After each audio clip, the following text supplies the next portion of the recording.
My name is Troy Fiesler, habitat biologist for the Pinedale Game and Fish region, and this presentation is a brief overview of habitat, vegetation monitoring we perform on an annual basis, as well as a look into ongoing projects and weather. First, we will discuss what habitat is and why it is important. In its most basic form, habitat can be defined as where an animal lives. It is made up of a patchwork of plant communities, providing foraging options, water, cover, and the ability to access all of these areas. And these main pillars, food, water, and cover, work in combination and they must be connected and in relatively close proximity to function at a high level. I would add that it is not only where an animal lives, however, but where they are successful, and that is why habitat is so important. It is the foundation for survival and the basis for how many animals a landscape can support. To be successful, wildlife require resilient, native plant communities which support seasonal needs, which can fluctuate during spring, summer, fall, and winter. We cannot escape the fact, though, that there are limitations in habitat and food which act as bottom-up forces that can reduce performance for most species.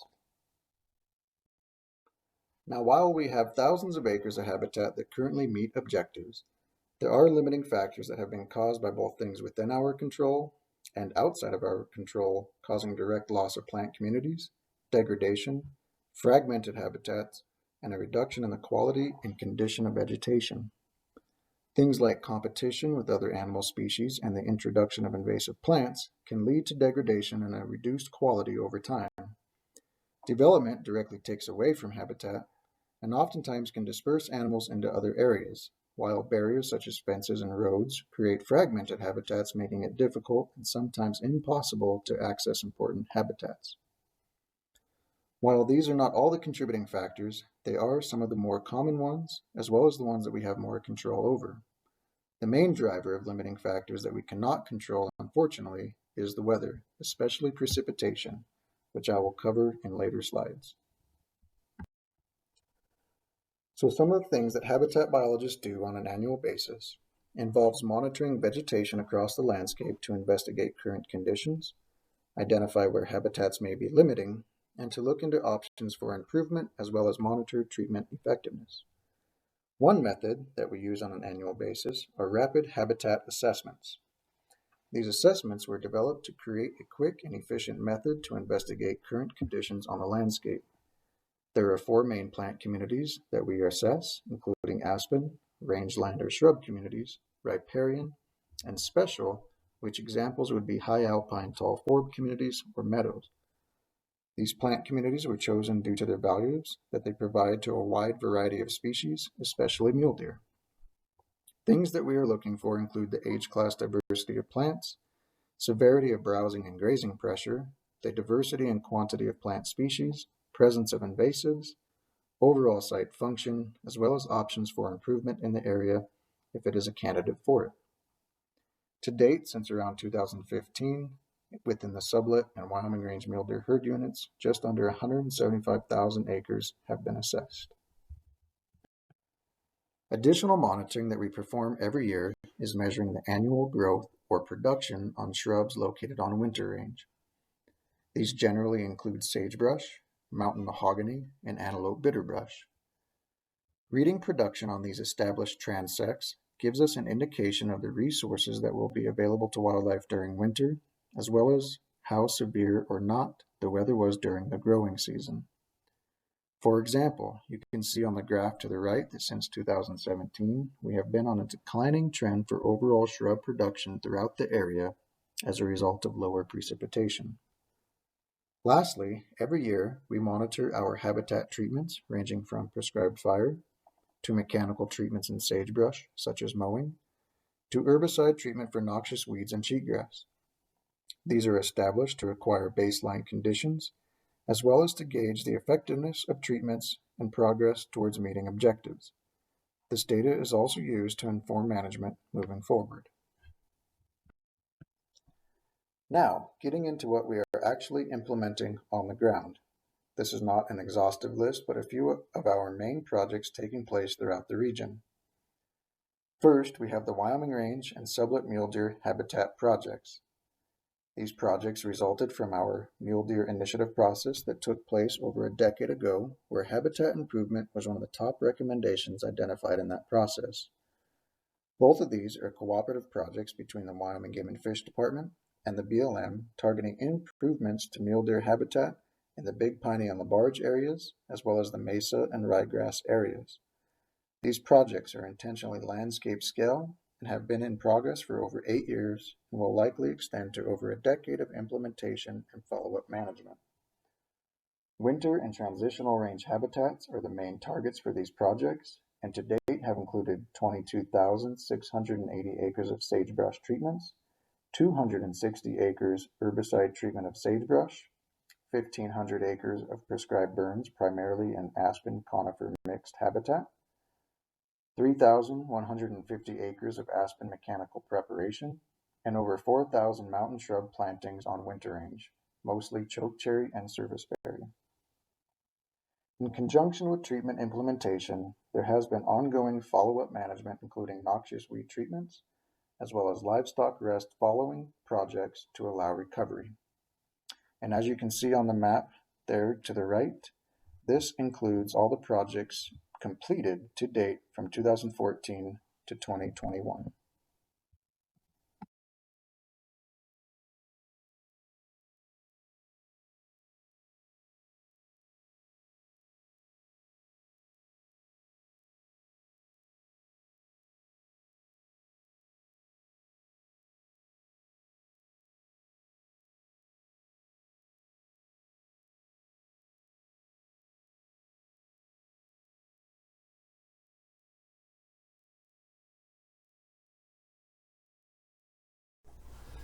Another one of our largest ongoing projects is the treatment of cheatgrass. Cheatgrass is an invasive winter annual grass that is widespread in a variety of habitats across the West. This invasive species is one of the greatest threats to our native rangelands and the wildlife that depend on them. Due to its life cycle, cheatgrass is able to outcompete other native plants. It can dramatically spread, impacting the overall quantity and quality of forage. This degradation, combined with its ability to facilitate wildfire and increase frequency, is the reason that considerable resources are dedicated to combating it in Sublette County and other areas. Since 2012, partners have worked collaboratively within Sublette, Teton, and Lincoln counties to map and treat cheatgrass. To date, over 80,000 acres have been treated using both ground and aerial applications, and our post-treatment monitoring has shown that we have a resilient native plant community and have been successful in reducing cheatgrass cover.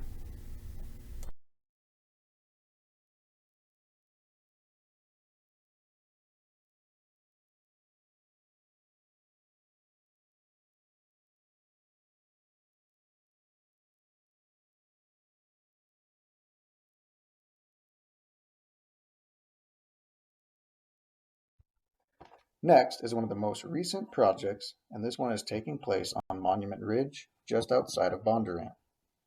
This project was proposed by the Sublette County Forest Collaborative back in 2016 to address vegetation management within the wildland-urban interface to include fuels reduction and wildfire mitigation, wildlife habitat enhancement activities, along with safety and access improvements. Located entirely on the Bridger Teton National Forest, this area has been prioritized for disturbance due to the significant conifer encroachment of older age aspen stands that are critically important to mule deer and other wildlife. This area is used heavily by the Sublette mule deer herd, including a considerable number migrating from the Pinedale anticline, in addition to those migrating along the Red Desert to Hobart corridor, and supports stopover habitats as well as parturition areas. The project will primarily rely upon prescribed fire after mechanical slashing of conifers to accomplish fire behavior necessary to meet vegetation restoration goals and objectives, similar to other successful treatments completed in the Wyoming Range in recent years. The second significant type of treatment identified for implementation includes chainsaw felling of scattered conifers encroaching into sagebrush communities. This is intended to help maintain the integrity of the shrub communities for sagebrush obligate species. Next, we have the Star Valley Front project. This project is another Forest Service-led vegetation enhancement project to carry out a combination of fuels reduction techniques and prescribed fire within the salt range to improve age class diversity and forage quality of mixed mountain shrubs and aspen communities. The project is anticipated to have positive impacts to both mule deer and elk winter range, as well as assist in the management of future wildland fires. In conjunction with prescribed fire, this area has recently been prioritized for the inventory and treatment of cheatgrass and other invasive annual grasses.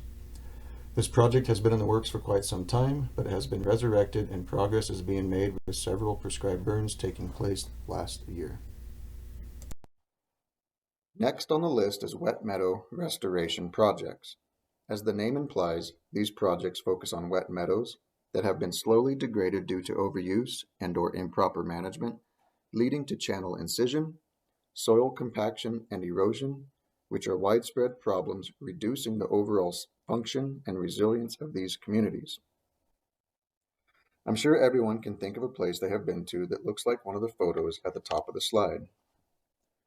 The loss of natural water storage capacity in these systems is of concern, especially in low precipitation areas where wet mesic areas represent a small fraction of the landscape but are disproportionately important to wildlife. Restoration techniques will include the installation of simple rock structures known as zedic structures. These structures are intended to kickstart regeneration of ecological processes to assist in reversing the trend of degradation over time. Structures will also be placed in locations to reduce or stop active erosion, such as in and near head cuts.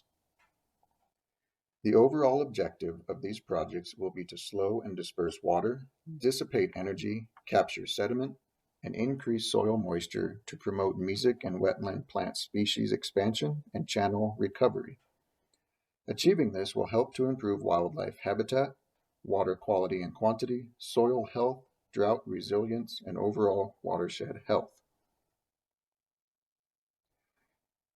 Now, in addition to the projects that we have discussed, we do have active restoration efforts within wildfires that have taken place in the region, from erosion control to the treatment of noxious weeds, and we also actively assist landowners on various private land projects as well.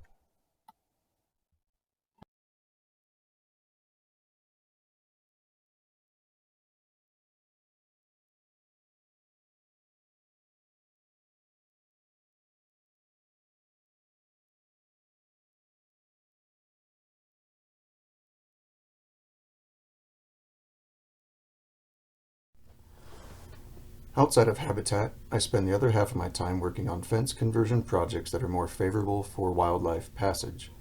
These projects are prioritized both on ecological values such as migratory habitat in crucial ranges, as well as on current fence conditions. For example, a net wire fence will rank higher than a typical barbed wire fence for conversion. There are numerous fence options that fall within wildlife-friendly standards, but we typically convert fences to either a 4-strand design, 3-strand with top rail, or drop-down or let-down fences. All are built to be no greater than 42 inches tall, and with a smooth wire on bottom that is at least 16 to 18 inches off the ground. Leaving gates open or installing additional gates to leave open during peak wildlife movement is an approach that we often utilize as well. These are primarily landowner-assisted projects that our Upper Green Fence Initiative work collaboratively on to accomplish. To date, we are now close to 700 miles that have been converted to wildlife-friendly standards in the county. Wrapping up, I wanted to take a look at last year's conditions as well as what we may expect for this year based on current conditions. Overall, we are seeing a downward trend in total precipitation since 2017. However, this winter will likely pull us out of that trend, at least for the near future. Total precipitation is used as an indicator of what we can expect in terms of plant production or growth.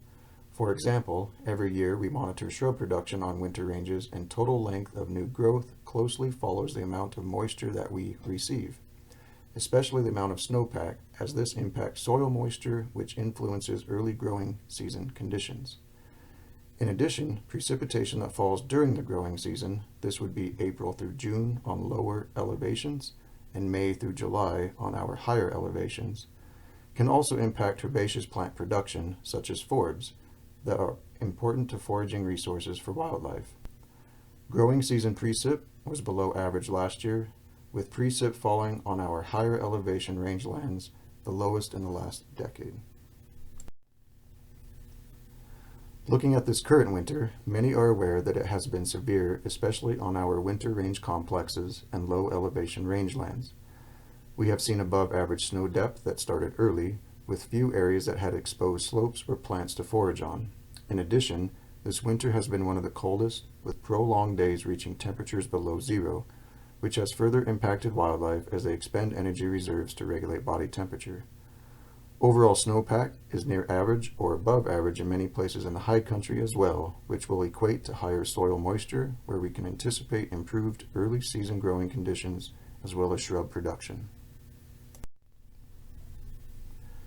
While long-term data suggests we are still in a drought or drying period, as indicated on these maps, winter snowpack will improve habitat conditions across the region and provide improved foraging resources for wildlife that survive this winter. If you have any questions or would like to discuss anything further, please feel free to reach out using the following contact information. Thank you.